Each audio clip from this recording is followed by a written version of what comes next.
রক্তের সাথে রক্তের টান স্বার্থের অনেক ঊর্ধ্বে, কিংবা রক্তের সম্পর্ক কখনো দুই ভাগ হয় না, এই কথাগুলো এখন কি প্রযোজ্য?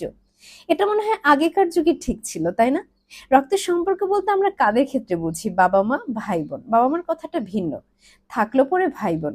আসলে কি ভাই বোন পরস্পরের খুব আপন হয়? বর্তমান যুগে দেখা যাবে যে এটা অনেকাংশেই নয়। কারণ আপনি বাস্তবতার দিকে তাকান না, আপনার বাবার ভাই চাচা, তারা কি পেরেছে একসাথে জীবনের জার্নিটা ঠিক শেষ পর্যন্ত যেতে? এখন কিন্তু খুঁজে পাওয়াটাই দেয়। তাই আমি বলছি না যে ভাই বোনের জন্য আমরা কিছু করব না।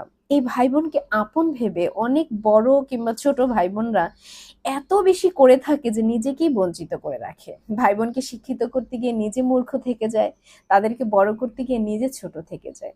এটা করা যাবে না, কারণ দিন শেষে প্রতিটি মানুষ নিজ নিজ জায়গায় স্বার্থপর।